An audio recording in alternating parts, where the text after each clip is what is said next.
I wonder whether Balian might have been a little bit more concerned when Baldwin announces, standing right in front of him, that he has leprosy. Doesn't making a man a knight make him a better fighter? There's maybe a big question for the Middle Ages right there. We don't know what Baldwin V died of, but there was no real hint of the kind of foul play we see here.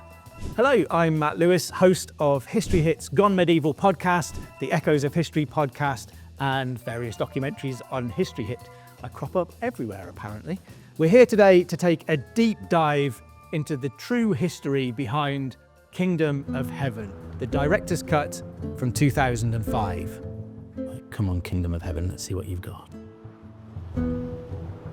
It's almost 100 years since Christian armies from Europe seized Jerusalem, so that puts us at the end of the 12th century. So the backdrop for this film is clearly 100 years on from the First Crusade at the end of the 11th century, which had seen the Pope preach the crusade to the great and the good of Europe. Thousands and thousands of people piled east to try to liberate Jerusalem.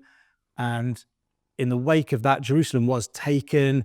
It was incredibly bloody and violent, and the Christians that remained in the Holy Land settled there, and we end up with a king in Jerusalem too. So that idea of the Kingdom of Heaven, I think, is meant to point us to Jerusalem being the centre of Christendom. There is a king who sits there who is ruling the holiest city on earth.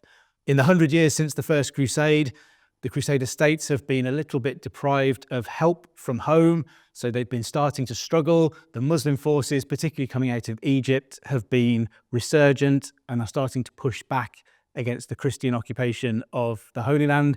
And so that takes us to kind of the brink of more crusading. We've had a second crusade in the middle of the 12th century, which went really, really badly for the Christians, didn't really achieve anything at all, other than to split up the marriage of Louis VII of France and Eleanor of Aquitaine, which allowed her to marry Henry II of England, which is good news. We're in a situation where the Holy Land is in trouble and is appealing for help again. Europe suffers in the grip of repression and poverty. Peasants and lords alike flee to the Holy Land in search of fortune and salvation. Nah, I'm not sure that Europe is any worse off than the rest of the world at the moment. I think in terms of France in 1184, we're clearly being given this dingy picture of a cold, miserable, desolate landscape.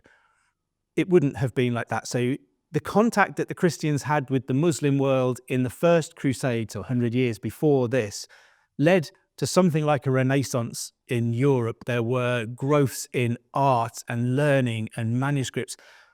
Medieval France would have been an incredibly vibrant and colourful place. Yes, there is poverty like there are at all points throughout history, but to paint the whole of France, and probably by extension the whole of Western Christendom, as this bleak struggle, the only answer to which is to head to the Holy Land on crusade, I think is a bit off. One knight returns home in search of his son. And herein lies the problem with Kingdom of Heaven.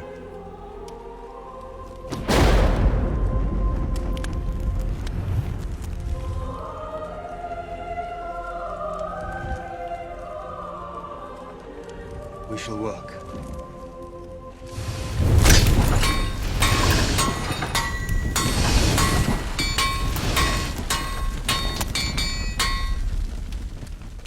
So I guess we're meeting our protagonist here.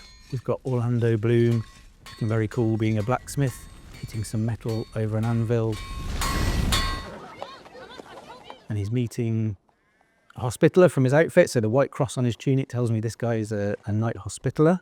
The knight hospitaller that we encounter in the film wears the robes with the white cross on, which is the badge of the Knights Hospitaller. They were originally set up to provide medical care to pilgrims and to crusaders, hence the name Hospitaller, but they become, again, a military order and a military force. So the Hospitaller in the film is presented very much as a healer. That is the man. That is the man. You're an armourer, yes? You have my sympathy and my blessing. Your dead wife and stillborn child are today the subject of my prayers. We need all these horses shod. We need food, and we'll pay. Says yes.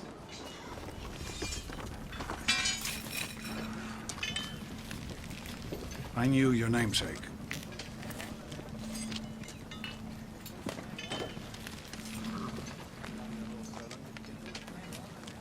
I knew your mother.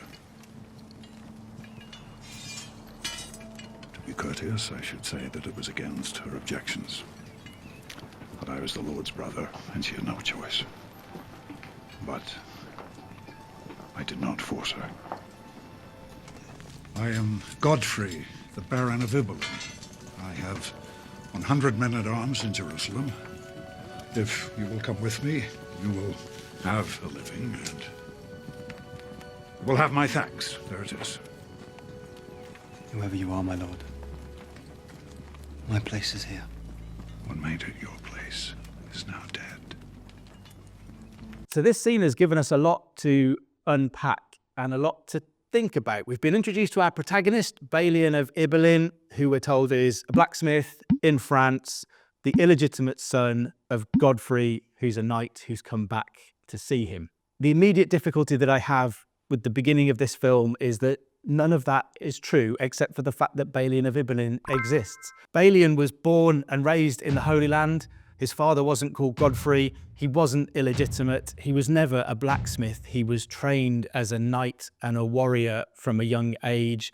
But I don't know why this film has chosen to go down this route. Why give us a real historical character and yank him so far out of the setting of his real life that he simply isn't Balian of Ibelin anymore? It doesn't really make much sense to me. If you want somebody who is going to go from France to the Holy Land, pick someone else. Lots and lots of people did it. It strikes me too that they've given Balian's father the name Godfrey of Ibelin because Balian's father was called Barrisan of Ibelin. We know who Balian's father was. Interestingly, we don't know that much about Barrisan of Ibelin. He's come over to the Holy Land, established himself as Lord of Ibelin, which is one of the holdings in the Crusade estates.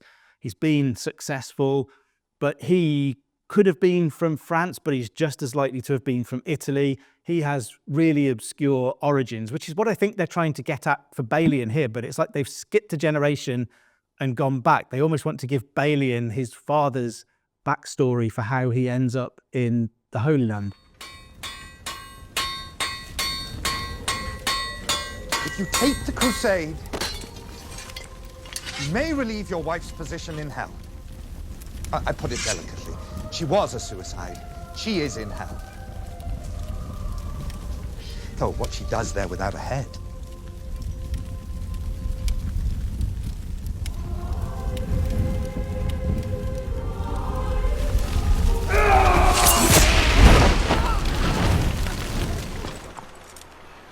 Wait here.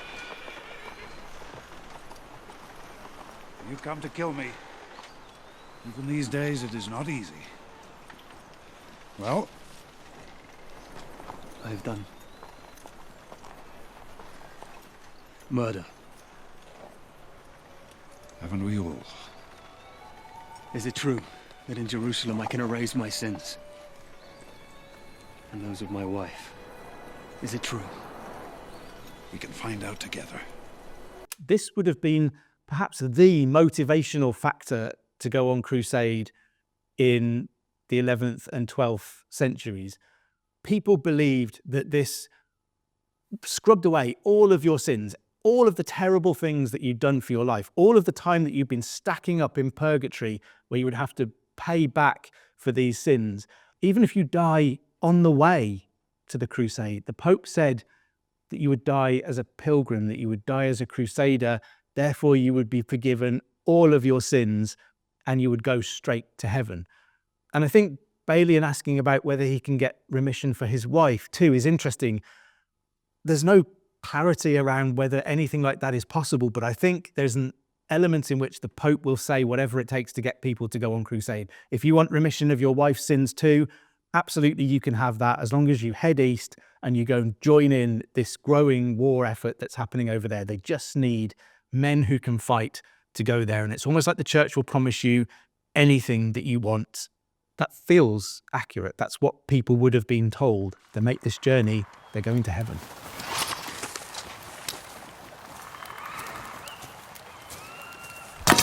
Pick it up. Let's see what you're made of. I'm getting a bit of fighting teaching here. So he's actually going to learn how to use a sword. because as a rural blacksmith, he's probably not making swords, never mind knowing how to use one. He wouldn't have been in the position to own one. So if you're going to go to the Holy Land to fight, you probably need to learn how to use a sword. It's interesting to see a medieval noble father teaching his son to fight. That might be something that happened a bit more in France maybe than it does in England. The English have a reputation for sending their sons away at very young ages to be taught in the homes of other medieval lords who are responsible for the upbringing of the child. Take a high guard, like this. The Italians call it la posta di falcone, the guard of the hawk. You strike from high, like this. Do it. Interesting, Godfrey's talking about here using a different style, so a different guard for the sword. And there are different ways that you can fight throughout the medieval period. There are manuals for how to use a sword and how to fight, and that would vary by geography. So lots of Italians would have had Norman backgrounds too, so you can see the movement and the blending of fighting styles. Lots of the fighting manuals that we have are Germanic, so lots of what we know comes from German sort of fighting manuals. But there are definitely different styles around, and I think you would see those blending together through the Crusades because it's drawing people from all over Europe and throwing them into this big cauldron where they're all fighting together. So it's perhaps not unexpected that you would see a French knight travelling with someone who seems more Germanic. He's got a bit of a Viking look about him. I think that's not impossible. The jarring thing from a historical point of view here again is Balin is not making this journey. He's not travelling from France to the Holy Land. He's born and raised in the Holy Land. He's already there. And he's not on this journey as an illegitimate blacksmith, as an adult, suddenly learning how to fight like a knight, because he's grown up doing that. He's spent his life training and learning how to fight like a knight. So this idea that he picks it up one night around a campfire is a little bit bizarre from a historical point of view. And I'm not sure many people who engage in HEMA and medieval martial arts today would appreciate the idea that you can learn it all in about 10 minutes around a campfire on a lazy morning in France.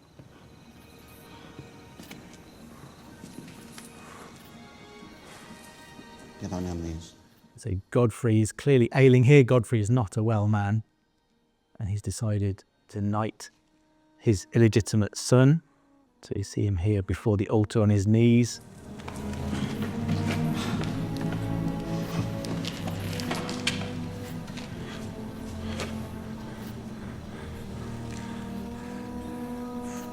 Be without fear in the face of your enemies. Be brave and upright, that God may love thee. Speak the truth, always, even if... Telling him the responsibilities of a knight, the things that he'll be expected to do once he's a knight. That is your oath. Giving him a ring as a symbol of passing on his property to him and a slap round the face for good measure.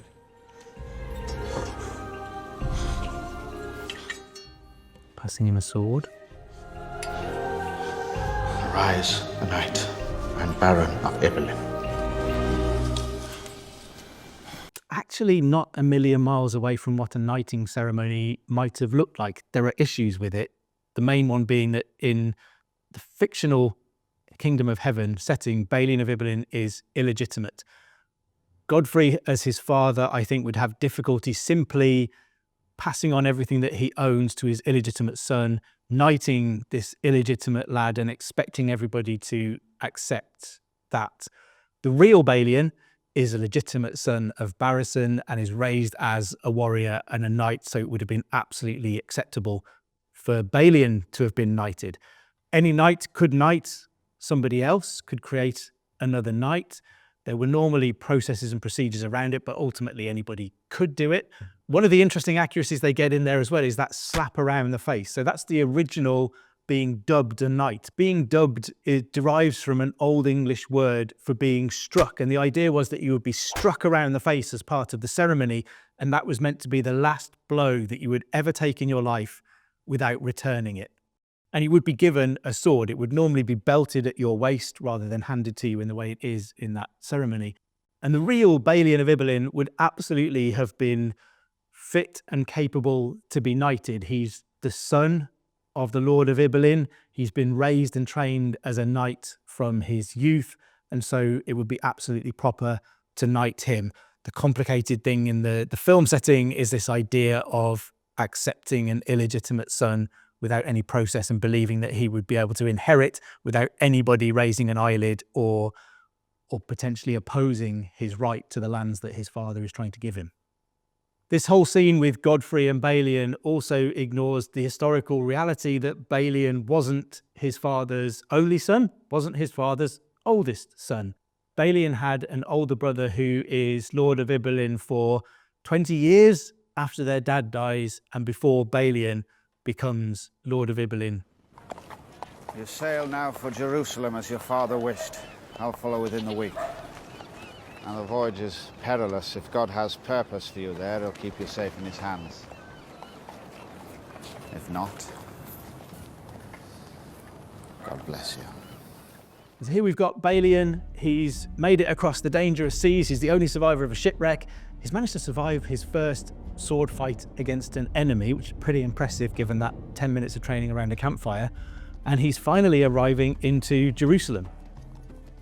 And I guess, the first thing we've got to notice here is the stark difference from what we were looking at in France that Balian has left. All of that blue, cold, desolate stuff has gone. This is full of colour, it's bright, there's clean stonework, there's bright colours everywhere. This is clearly meant to be a very stark contrast to Western Europe, to the world that Balian has left behind. He's being dumped into this completely new world. New to the Balian in the film, not new to real Balian who grew up all around all of this. And again, I think the film is trying to make that big distinction between painting Europe as this kind of backward, dark, desolate place and the Near East as a real thriving hub of trade and learning, and everything is going on there in contrast to nothing that's going on in France. I think it's entirely possible that medieval Jerusalem would have looked an awful lot like this, particularly during the Crusades. There are soldiers everywhere. There are banners flying all sorts of different colours. There are Templar flags, Hospitaller flags. There would have been livery of knights from all across Europe who've come there. And it was also a lot of trade still going on. So when there wasn't active fighting, there was plenty of trading going on with the Muslim populations that surrounded it. There would have been tradesmen and merchants coming from the east, picking up everything that they could possibly find there to take to the west, to sell it on, all of the spices and everything like that that were increasingly finding their way to Europe as a result of this passageway being opened up by the Crusades. So it's entirely possible that Jerusalem in the late 12th century, for someone who had come from rural France, would have been a riot of colour. It would have been an assault on the senses. There would have been so much to see and do and hear, different voices and different languages all over the place. So it's maybe not a million miles away from the truth. So, how find you Jerusalem? God does not speak to me. Not even on the hill where Christ died. I am outside God's grace. Interesting, Balian's first reaction to being in Jerusalem seems to be that he doesn't find it to be a very holy city. God doesn't speak to him even when he goes to the sites that you would expect to hear God's voice. By the word religion, I've seen the lunacy of fanatics of every denomination be called the will of God. I've seen too much religion in the eyes of too many murderers. Holiness is in right action and courage on behalf of those who cannot defend themselves. I think that scene's interesting. It's hard to believe that you would find a medieval priest in the Holy Land who doesn't believe in organised religion. That's essentially why everybody or every Christian is in the Holy Land, because they believe in the power of the church to deliver them from their sins. But I guess you have to acknowledge that if you spent long enough in the Holy Land, perhaps you would become cynical and jaded. You would see religion used as a justification and an excuse for some of the most barbaric acts that humans are capable of. And maybe this Hospitaller is meant to represent that kind of separation of the church from reality in the minds of people who've witnessed what the Holy Land can be at its worst.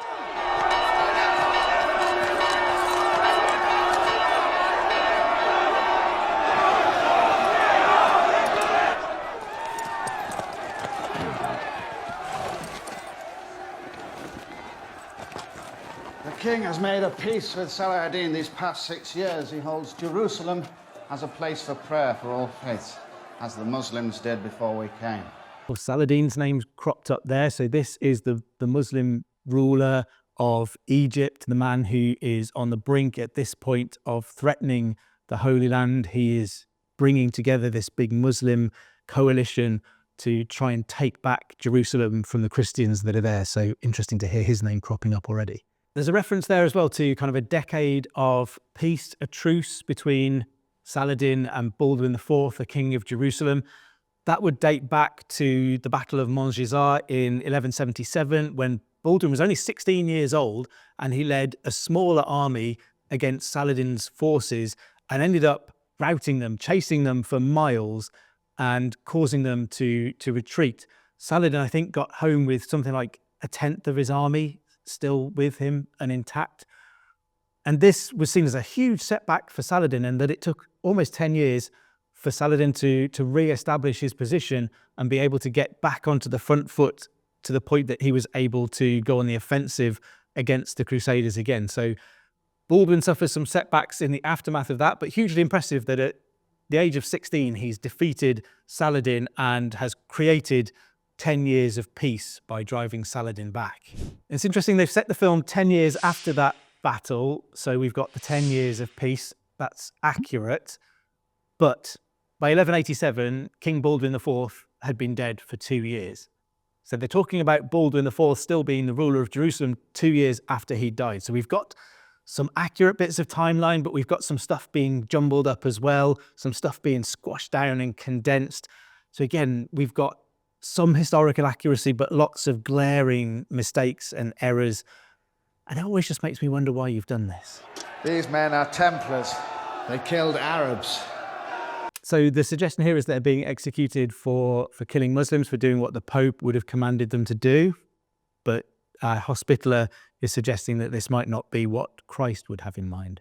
We've got a couple of Templars here. So the Templars were active in the Holy Land by this point. They're a religious military order. So the members are something like warrior priests. The Templars were originally established to protect the pilgrimage routes so that people could get from Europe to the Holy Land safely without being attacked by bandits on the way through. So they initially started off protecting pilgrim routes, but they grow to become the special services of the Holy Land, if you like. These are the elite soldiers, and they will also become a huge multinational corporation. They're like medieval Amazon. They've got a head office in the Holy Land, but they've got branches all across Europe, gathering up money and land and wealth to try and funnel it to the Holy Land to fuel the crusading efforts. So they are dying for what the Pope would command them to do. The execution of the Templars there is interesting. They're unlikely to have been hanged simply for taking part in a raid against Muslim forces. It's essentially what's going on in the Holy Land all of the time. They may have been hanged for a breach of some rule of the Templar order, but more likely they would have been hanged for a breach of the rule of the army. So if they've breached a truce that threatens the peace with nearby Muslims or with other neighbours, that may have been deemed enough to get them hanged.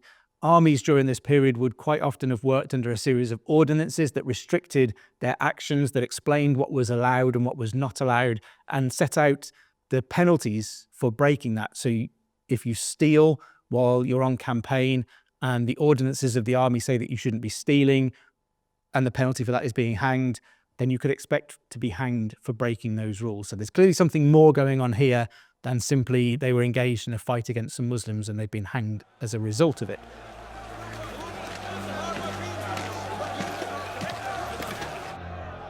Who says I raid? That witness, all of Jerusalem, holy God, and me. That witness, if you call him that, is a Saracen. He lies. There will come a day, Raynald de Châtillon, when you are not protected by your title. Oh, when will that be? That be Tiberias, when men are equal and the kingdom of heaven has arrived. Raynald de Châtillon has appeared, played by the fantastic Brendan Gleeson. Love anything that Brendan Gleeson does, so I'm not going to have too much criticism of Raynald here. Raynald de Châtillon is a fascinating character. He's a real person in the Holy Land during this period. He is involved in the infighting that will go on at the court of Baldwin IV and what will follow Baldwin IV's death. And he is an aggressive figure. So he is out raiding anybody that gets in his way. He attacks Byzantine forces, he attacks Muslim forces. It's generally just a really, really aggressive bloke. So this portrayal of him picking fights that the rest of Jerusalem don't necessarily want him to pick might not be entirely inaccurate. Those Templars have been hung for a raid that I know you commanded. Prove it. I will wait at Kerak until you do. The king will take your castle of Kerak, Raynald. Try to take a Tiberias. I'll be there.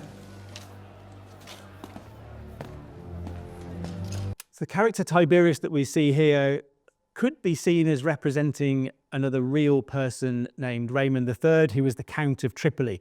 Raymond III was another big power player at the court of Jerusalem who is otherwise missing from the film, and he will become closely allied to Balian and his faction in opposition to Raynald, who we've met there, and Guy.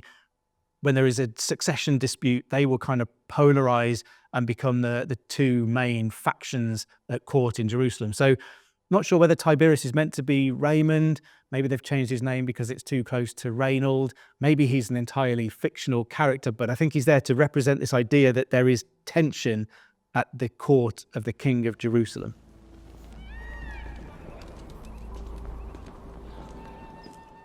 But it looks like Balian's on his way to meet the main man himself, the king. Come forward. I am glad to meet Godfrey's son. He was one of my greatest teachers. He wept when he gave my father the news that I am a leper. And leprosy was a reasonably common illness during this period, not particularly well understood. It would cut off blood supplies, so you would potentially lose fingers, you might lose things like your nose, you would lose the extremities of your body from lack of blood supply.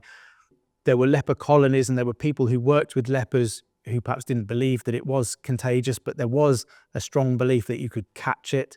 So I wonder whether Balian might have been a little bit more concerned when Baldwin announces, standing right in front of him, that he has leprosy. The Saracens say that this disease is God's vengeance against the vanity of our kingdom. As wretched as I am, these Arabs believe that the chastisement that awaits me in hell is far more severe and lasting. If that's true, I call it unfair. Baldwin that we see here is quite striking in that metal mask that he's wearing. I've never seen a record of the real Baldwin IV wearing a mask during his lifetime. It's not impossible that he did, though. Kings during this period were meant to be represented as physically perfect. So any destruction of that perfection, going blind, for example, was seen as a hindrance to a king. So being afflicted by leprosy and the disfigurement of his face that would have brought for Baldwin as the disease progressed might well have been something that he wouldn't want to have broadcast. So you can imagine that he might have wanted to wear a mask. And I think in the film here, wearing the mask gives you that idea that he's hiding something, but that he's also outwardly projecting this idea of physical perfection to allow him to continue as a king unchallenged, because he knows that appearing weak would allow his position to be challenged. You know what this is? A fortification. What do you think of it? You disapprove. Well, how would you improve it? A cross. Or better, a star. Like this. That we know part of the fortress. And suddenly Balian is giving advice on fortifications in the Holy Land to the King of Jerusalem, having fairly recently arrived from France as a blacksmith. I think this kind of instant rapport and relationship between Baldwin and Balian in the film is slightly odd. The king kind of doesn't know this guy. He knows he's the illegitimate son of someone that he used to be quite close to, but the way that they make an instant connection just doesn't quite sit right. We get to the real history, though. This scene becomes actually much more likely. Balian marries Maria Comnena, who is the second wife of King Baldwin's father. So Maria Comnena is King Baldwin's stepmother. And after the death of Baldwin's father, Balian marries Baldwin's stepmother. So they are closely connected. And the situation in which the King of Jerusalem might be talking to the real Balian of Ibelin is much more likely, because he's a vastly experienced, well-trained man who knows these lands inside out. Why Baldwin would be consulting with a blacksmith from France about military tactics in the Holy Land is a little bit beyond me. But if we were to put the real Balian into this situation, it could well make sense. They have a family connection by marriage, and Balian has the experience to be able to offer advice in that situation. Very good. You will go to your father's house at Ibelin, your house now.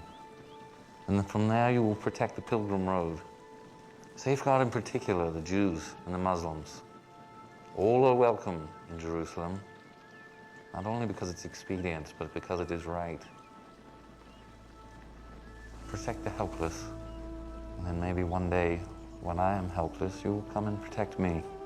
The Baldwin IV that we see in Kingdom of Heaven is interesting. Baldwin IV was dead by this point. So the film was set in 1187. He died in 1185. He did have leprosy. He's known as the Leper King. And so he was having to make preparations for the fact that he knew that he wasn't going to survive very long and he wasn't going to live. He was succeeded by a nephew as Baldwin V, who was a young boy who only lasted for a year and died by 1486. So again, by 1487, we're in another succession crisis in Jerusalem. The idea that Baldwin was an incredibly religiously tolerant man is a tricky one to pin down. He has a much stronger reputation amongst his contemporaries as a soldier and a warrior than he does as this kind of pacifistic religious figure that we're being presented with in this film. This is the guy who at 16 took a smaller army against Saladin and managed to defeat him.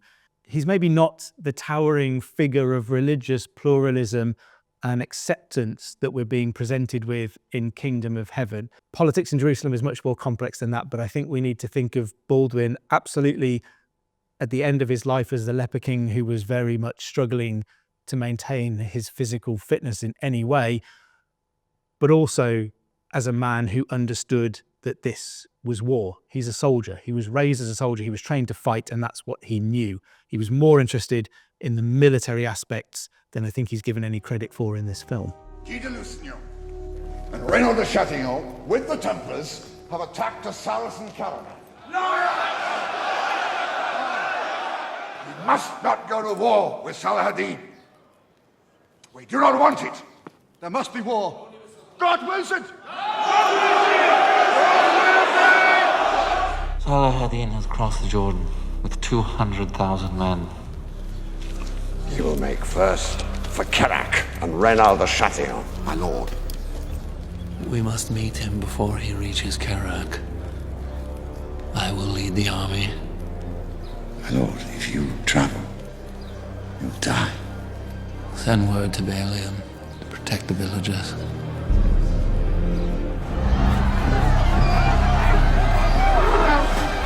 Saracen cavalry. They're coming to close Raynald in. These people are not safe outside the walls. Saladin will certainly come behind him. Hold the Saracen cavalry until the king arrives. So be it.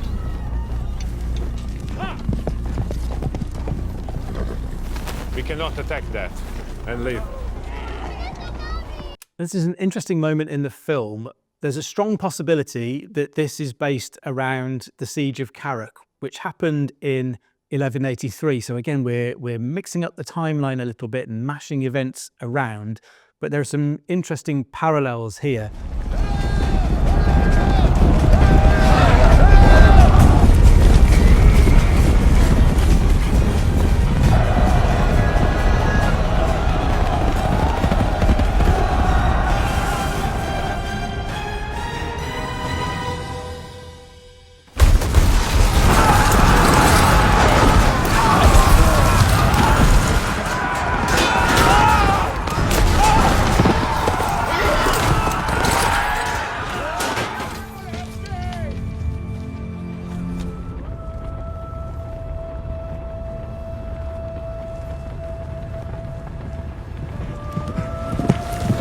Tell my lord Saladin that Jerusalem has come.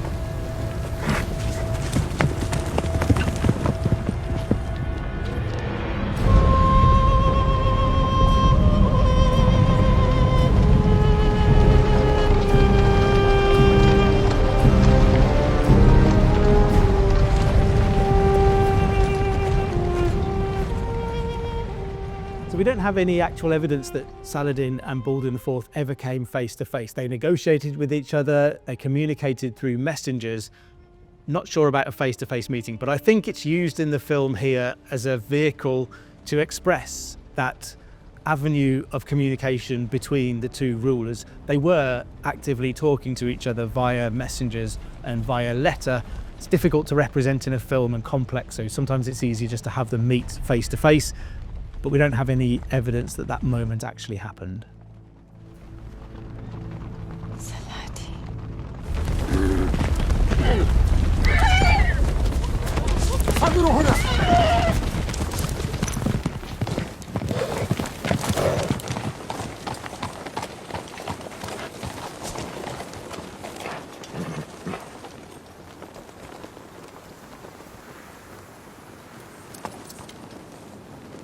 I pray you pull back your cavalry and leave this matter to me. I pray you retire unharmed to Damascus. Raynald of Châtillon will be punished. I swear it. Withdrawal, we will all die here. It seems to me a feasible, a realistic portrayal of the man that Saladin was. I think he was pragmatic. He's a warrior. He's a ruler. He wants to conquer the Holy Land, but he often appears to be more tolerant than some of his Christian rivals are in similar circumstances. So he's not a softie, he's a brutal warrior, the same as the Christian forces are too. I will send you my physicians. Assalamu alaikum. Entering there, Saladin offers to send his physicians to King Baldwin. And this is the kind of relationship that you would find between kings, even when they were at war. They weren't averse to exchanging gifts with each other and passing what might seem like civilized messages, even whilst their men are in the process of bashing each other around. So this scene in which they are negotiating peace between the two kings, and although they're on the brink of fighting a war, they're both here with their armies, they're still willing to exchange physicians and things like that and be pleasant with each other. I think is a fair reflection of what those negotiations might have looked like in medieval times. The siege was being laid by Saladin's forces, but we also know that a marriage supposedly took place in one of the towers of Raynald of Châtillon's stepson, and that Saladin not only ordered his forces not to fire on that specific tower while the wedding was taking place, but that Saladin himself also sent gifts of bread and wine to those inside the castle to celebrate the marriage. So that might be reflected in this idea of Saladin being willing to send his physicians to King Baldwin too. And eventually Baldwin will raise a force and march towards Kerak, and Saladin will be forced to withdraw. It's not entirely sure whether he withdraws because Baldwin is coming or because Baldwin actually gets there and a meeting like this takes place. But there is a truce negotiated in the aftermath of this. And the Siege of Kerak itself, it's out of time in this film, but it's a very interesting moment. There are some nods to it in the interactions here. And if you did want to learn more about the Siege of Kerak, stay tuned to History Hits channel, because we've got a film coming up on that very moment very soon.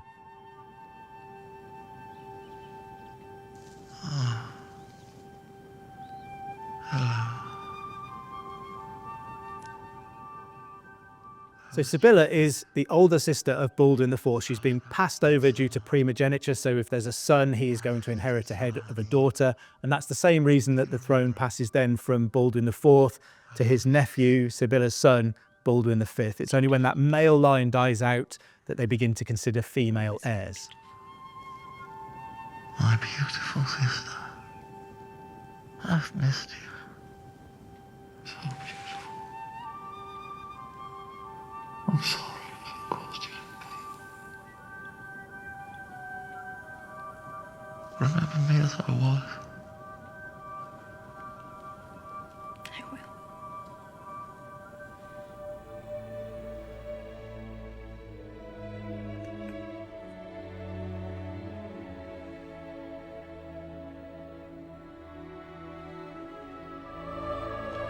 Sibylla.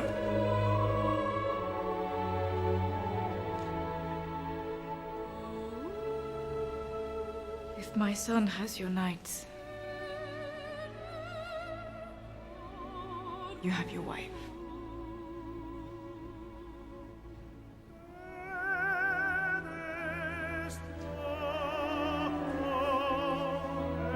And in the film, we're presented with a situation in which Sibylla is almost the victim. She dislikes Guy. She detests him. She's only marrying him so that her son can take the throne with Guy's backing. And she's much more interested in Balian as a potential partner if she wasn't marrying Guy. I am what I am. I offer you that. And the world.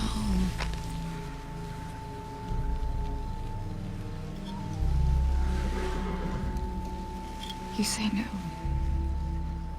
Let's ignore the fact that Balian is already married to somebody else at this point. In reality, what we see is a longer marriage than we see in the film, and Sibylla actively backing Guy to become King of Jerusalem at her side. She effectively initiates a coup in which she is crowned and Guy is crowned alongside her. So that idea that she is trapped and that she detests Guy doesn't really stand up to the facts.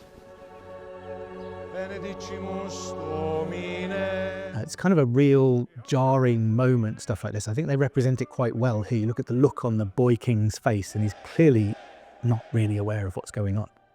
Long live the king in prosperity. Long live the king! Long live the king! Long live the king!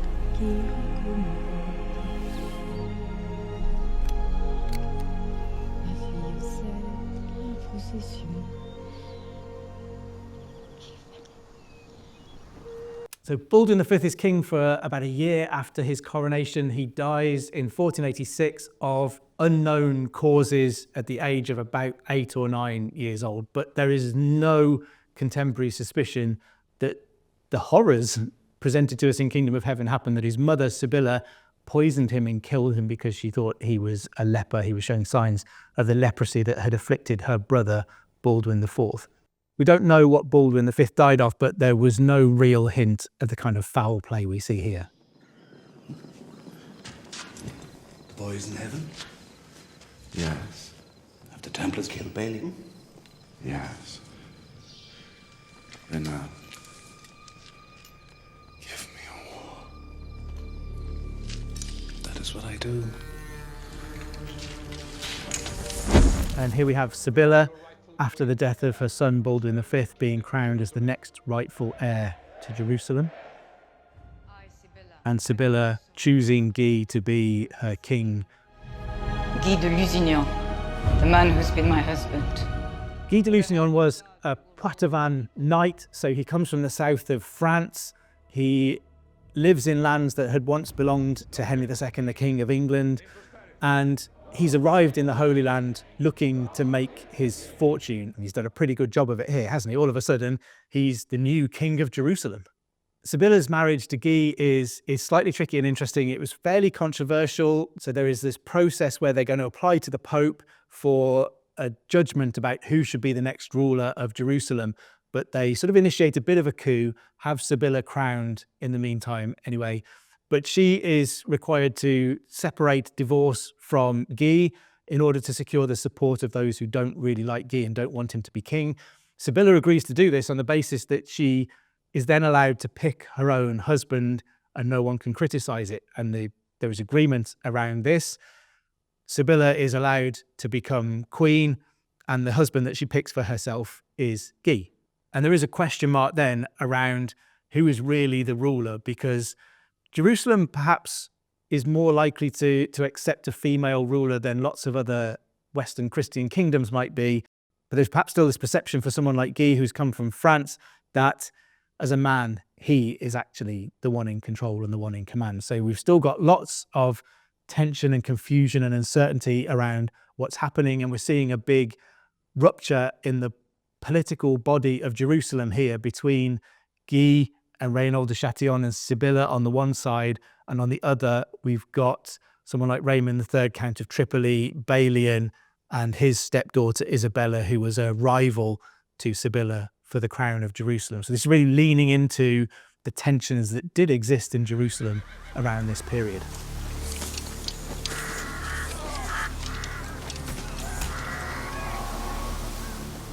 Saladin's sister. I know.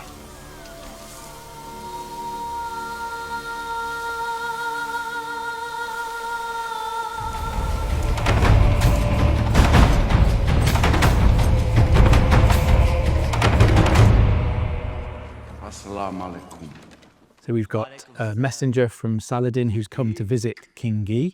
Guy's not giving off very good vibes here, is he? He's giving off haughty vibes. The Sultan demands the return of his sister's body, the heads of those responsible, and the surrender of Jerusalem. And here we have Saladin setting out terms to correct what he sees as the vicious insult and the loss of his sister. This.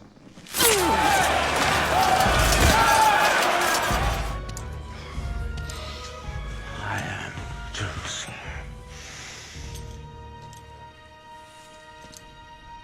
Assemble the army! I think this scene is really interesting because it shows us a real contrast between Saladin and Guy as the new ruler. We've seen Saladin and Baldwin IV being civil, being polite to each other, settling their differences through negotiation wherever they possibly can. It may not be 100% accurate, but that's what the film has given us. In this scene, we have Saladin's messengers turning up, engaging in diplomacy in the way that they expect it to be continued. So Saladin is the established ruler. He represents the way that things have always been done and the way that people think they should be done. Guy here is clearly the new kid on the block, but he's also throwing a spanner in the works. He's murdered the messenger. He is not engaging in any form of negotiation. There is no back and forth. There is none of the politeness that we saw between Saladin and Baldwin. Guy is just looking for an excuse to go to war. And to some extent, that's a reasonable representation of Guy. You know, he was very keen to go on the aggressive against Saladin. Saladin was definitely looking to invade and to attack Jerusalem at this point. And Guy's response to that was very much to get on the front foot and to go at Saladin rather than wait for him to come to Jerusalem. So I guess this scene is perhaps representing that different approach that Guy is taking from the one that Baldwin had taken and the one that Saladin might have expected in dealing with another king.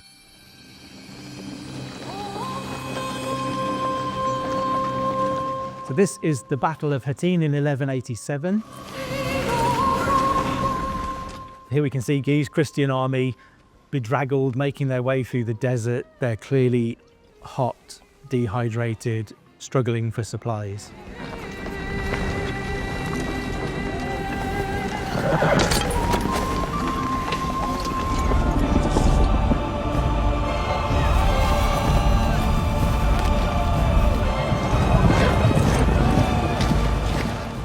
In contrast, Saladin's army looks very much ready for whatever's coming.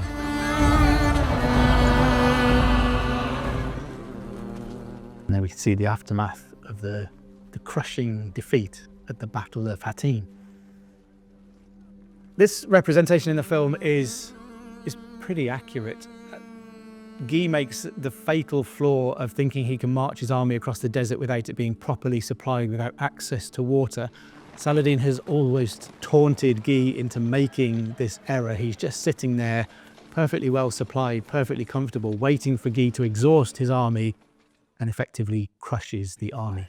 We defend this city, not to protect these stones, but the people living within these walls. And now we're at the siege of Jerusalem, which also took place in 1187. My lord, how are we to defend Jerusalem without knights? We have no knights! Truly.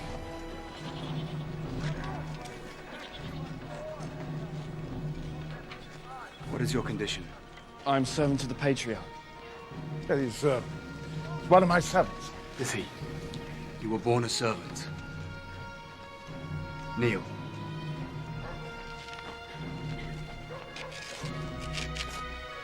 Every man at arms, or capable of bearing them. Kneel!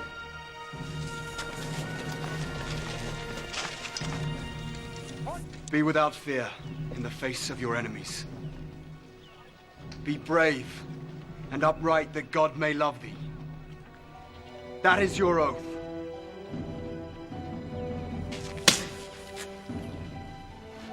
And that is so you remember it. Rise a knight! Rise a knight! So in the film, we see Balian getting every man-at-arms of fighting age down on his knees and creating them knights in a mass ceremony. What actually happened at the siege of Jerusalem in 1187 is that Balian gets into the city, actually negotiates with Saladin access to get his wife and his son from Jerusalem and take them away. Saladin agrees as long as Balian doesn't take up arms against him while he's in the city. Once Balian gets in the city, the patriarch, the religious ruler of Jerusalem, absolves him of that oath because it was made to a non-Christian, and he expresses the belief that the defense of Christian Jerusalem is more important than any oath Balian has made to a non-Christian person. So Balian is then tasked with defending the city. Muslim accounts of this moment describe Balian as the most significant person still inside Jerusalem and consider him to have been essentially the equivalent at this point of the king of Jerusalem. He is the ruler of the city as far as they're concerned. But when Balian gets in there, he finds that there are just a handful of knights left. Some sources suggest it's about a dozen. There's one source that says there was only 2 other knights in the whole of Jerusalem at this point. And so Balian does make 60 new knights from the burgesses of Jerusalem. So he doesn't take every man-at-arms of fighting age. He doesn't take the lowliest people in Jerusalem and make them knights. He takes significant members of the body politic of Jerusalem, and he creates them as new knights so that they can be the leaders of the forces that are going to be expected to defend Jerusalem. And it does feed into that idea of the belief that a knight was someone who would lead men onto the battlefield. They were the person that you could look to. The way that a medieval army was structured, it required these small groups that could focus on a single leader. And so these knights will perform a function. So again, it doesn't happen exactly as it does in the film, but actually it's not a million miles away from what Balian is forced to do in order to defend Jerusalem in 1187. Who do you think you are? Will you alter the world? Doesn't making a man a knight make him a better fighter? There's maybe a big question for the Middle Ages right there.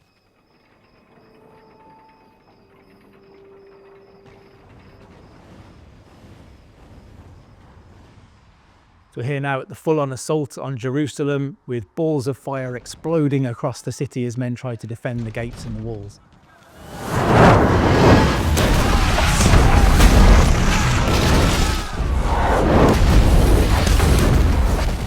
I'm not so sure there would have been all of these fireballs, but if you're filming a siege, an attack on a city at night, the fire is a really good way to make it much more visual.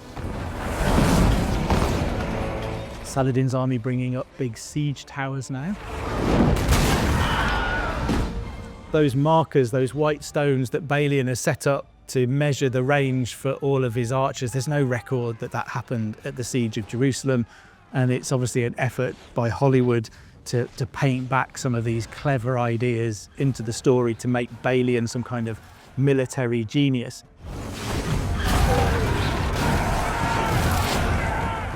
Siege towers were actually fairly rare during warfare like this, particularly in the Holy Land, so trees and timber to build that kind of thing was rare enough that they were expensive and long-winded things to build, particularly if they're going to be destroyed before they even get to the gates and the walls.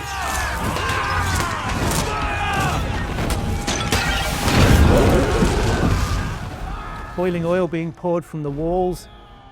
It's a big old medieval myth that was used very often. It's not impossible that it was used. The issue with using boiling oil to pour off walls like that is the logistics of getting heavy cauldrons full of oil up onto the walls, boiling it while it's on the walls, and then pouring it over. It's expensive, it's difficult to do logistically. They would much more likely have been using stones and rocks to do things like that. One of the favourite things to pour down was hot sand. which was easier to get up there. And if you get hot sand in the joints of armor, it causes it all to seize up and makes it much more difficult for attackers to move. So boiling oil is not impossible, but it's certainly not common in siege warfare during this period.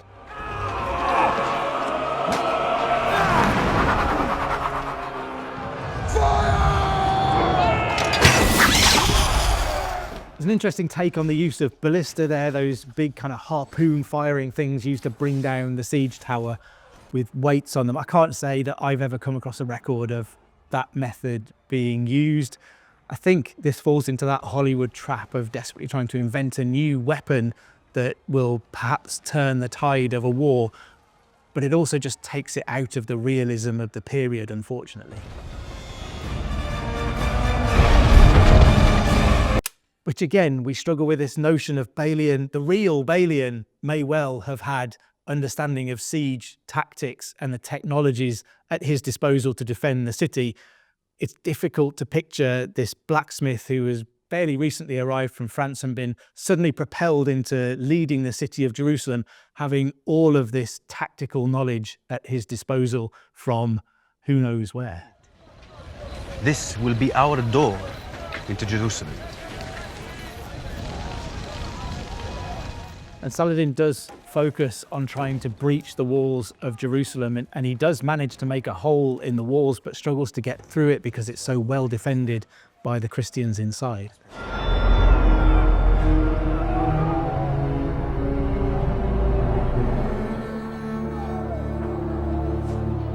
So I feel like this representation of the siege of Jerusalem feels gritty. It feels quite realistic to me, as I've said, in the sense of the claustrophobic, panicked, cramped nature of the way in which you're fighting, the wide-ranging attack along walls up and down the city, the fear inside as trebuchet balls and things like that are landing and destroying buildings and hurting people. There are many ways in which I think this is a reasonable representation of what the assault on Jerusalem in 1187 might well have been like.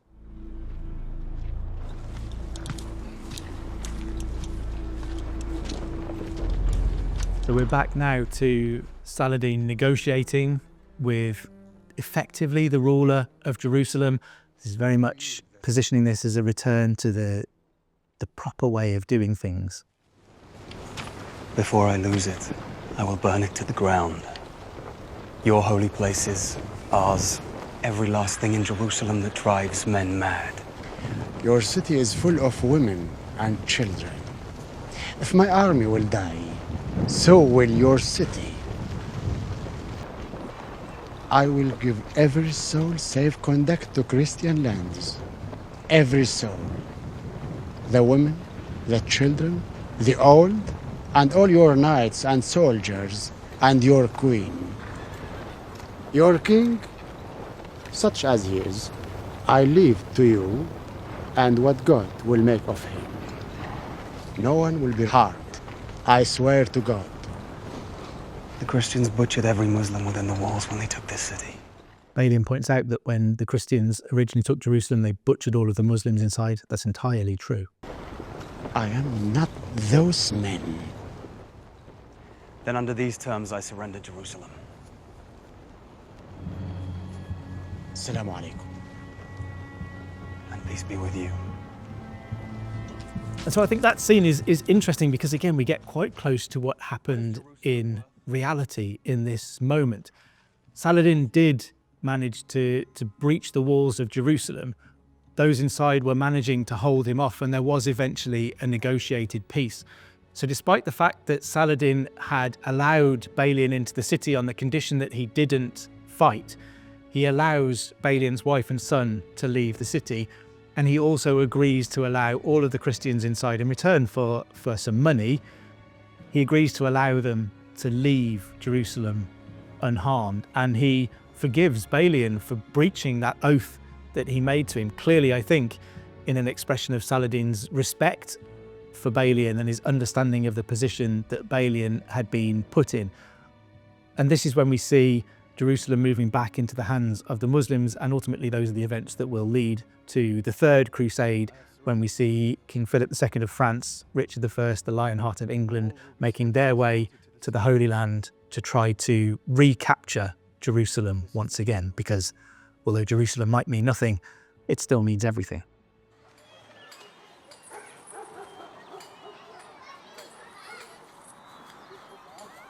So it looks a bit like we're back where we started at Balian's blacksmith forge in France now.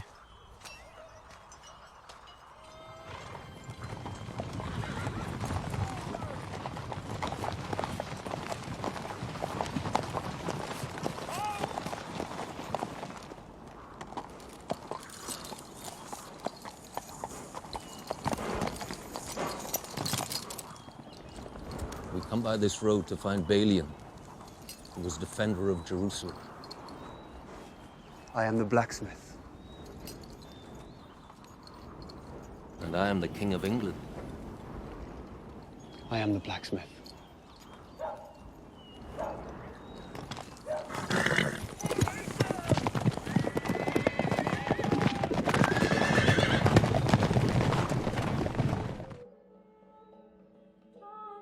So we're back into another one of those why moments. Balian is back in France, married to Sibylla. She's now a blacksmith's wife. Is he even a knight anymore? Who knows? And there is clearly in the film, we're given the sense that this man has gone and done this great thing. He has changed his life, reshaped his understanding of the world, and he's come back home to get away from the chaos and the fighting and the religious fervour of the Holy Land, and he clearly has no desire to go back there again. This is just not true. Balian stays in the Holy Land. This is where he was born, it was where he was raised, it's where he lived all of his life. He doesn't marry Sibylla. He continues to be militarily active in the Holy Land. He ends up on the opposing faction in the succession crisis to Richard I of England. So it's interesting to see them there with Richard trying to get Balian on his side and Balian sort of refusing.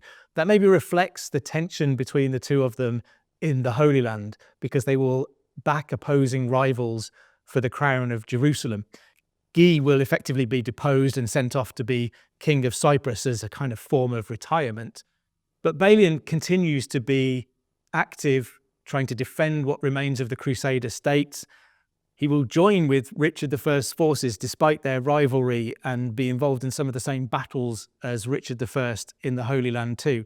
So there is no sense in which Balian vanishes from the scene of the Crusades. He remains active for the rest of his own life, and his children will go on to be the next lords of Ibelin too. It's interesting to see that nice cameo from the wonderful Ian Glenn as Richard the Lionheart on his way to the Crusades. Richard undergoes his coronation in 1189, has this fire sale of offices to raise funds to go off on crusade. It's the only thing that drives him. He's really desperate to get to the Holy Land. And Richard will establish an incredible reputation for himself there as a military man, but will ultimately be driven into a stalemate with Saladin. And in fact, Balian will be one of those who negotiates the Treaty of Jaffa that brings an end to the Third Crusade and that settles peace between the Christian forces, in particular led by Richard I, and the Muslim forces of Saladin. So Balian is still active right up to the end of the Third Crusade. I hope you've enjoyed this deep dive into Kingdom of Heaven. Subscribe to History Hits YouTube channel for more. Listen to Gone Medieval to get your fix of medieval history wherever you get your podcasts.